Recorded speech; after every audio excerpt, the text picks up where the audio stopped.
thought I'd make this video to talk about starting college as a trans person, how it's going for me, sort of my experience, and also a few little tips if you're starting college or school. So I've been at college for about 2.5 months now. I'm there 3 days a week, all day Monday, all day Thursday, and then just on the afternoons on Tuesdays. So far it's going well. I'm doing alright at work, I'm enjoying it, things are going alright so far.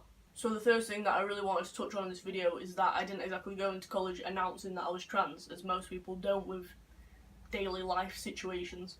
Not because I'm ashamed or trying to hide it, just because I wanted to go into it as me and have people get to know me and not just know me as that trans kid. I'd just rather have first impressions, people judging me and not on the fact that I'm transgender. So on my first day I was misgendered slightly by a tutor. She was stood talking to me and another lad that was sat next to me, and she referred to me as she a few times. And then she started to talk about a daughter, sort of in relation to the subject, if it were like, oh, my daughter, as if I was someone's daughter. So I just said, well, it'd be son.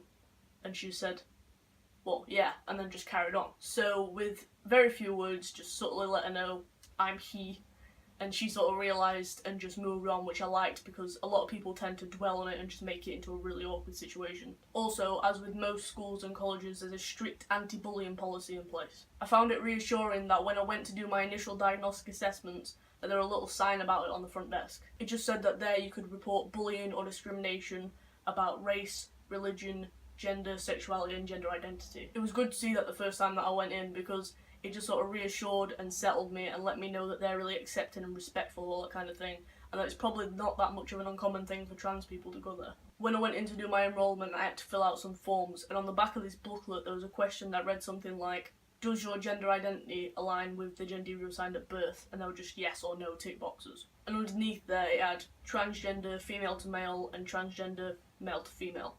So obviously I ticked female to male. I did notice that there were no other options, and I did feel like it would have been wise to have at least an other box and a space underneath someone to write how they identify. Non-binary gender fluid people can't tick either of the above boxes. So if you're going to enrol in school or college and that happens to you, then I would suggest you either just write it out yourself where the options are and just put it there even if there's no boxes, or go and just have a quiet, private chat with a staff member about it. So yeah, I've never actually verbally communicated to anybody that I'm trans in college, but I put it on the form, so I'm assuming it'll be on system on my file or whatever, and I don't feel like I should say anything if the subject doesn't come up, because it's not going to affect anything.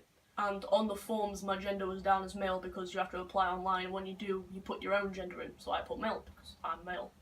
I don't know if they changed that on system once I filled out the form saying that I'm trans, but I feel like they definitely shouldn't have done without at least asking me for some sort of documentation to prove my legal gender so that they could put it accurately. Especially because even though I don't have a gender recognition certificate, so my legal gender is still female, other people might have a gender recognition certificate, and if they put that down and they just assume that their legal gender is the one they're assigned at birth, they're going to have the wrong gender down, and that's legal documentation that they're just fucking up.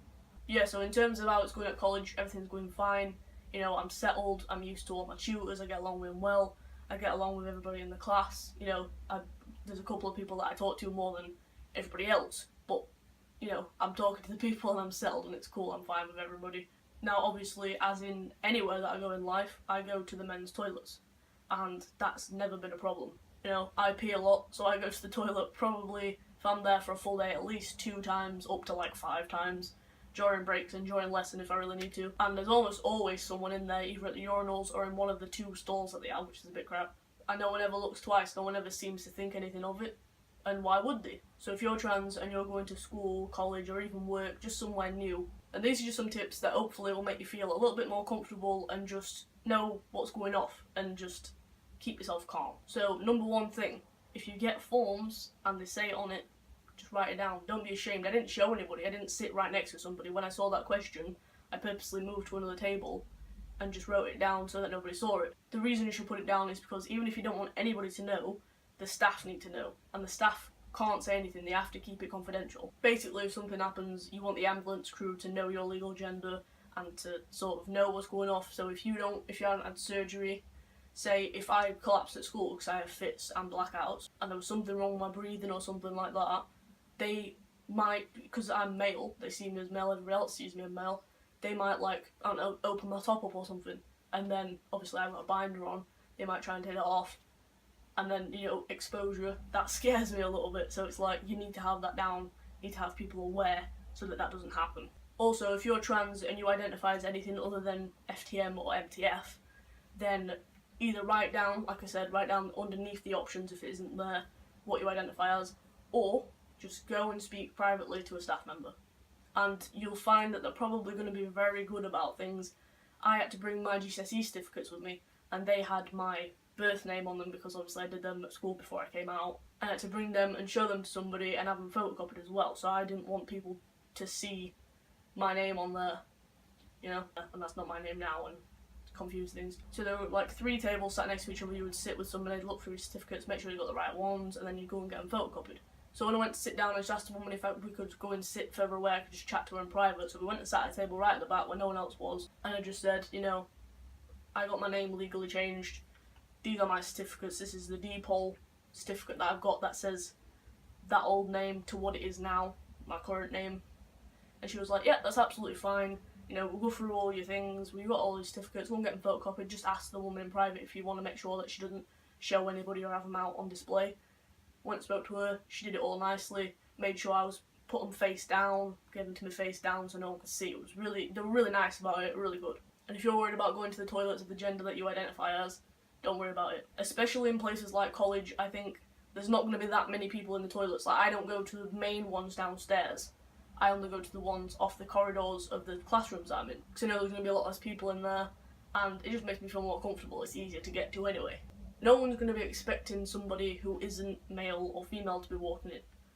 And regardless of whether they do think that, you are you. You are male, you are female, whatever you identify as. But if you do feel uncomfortable and you have any problems, or you just don't feel comfortable doing it just yet at least, ask someone and talk to them about using the disabled toilets. Because there'll be disabled toilets everywhere. Alright, so I don't really know what else to say. I think this video was a little bit not very well planned out, and I think I just rambled on a little bit. But hopefully it made sense, hopefully you got some good information out of it. Alright, so thank you for watching, come along my journey, and I'll see you in the next video. Bye.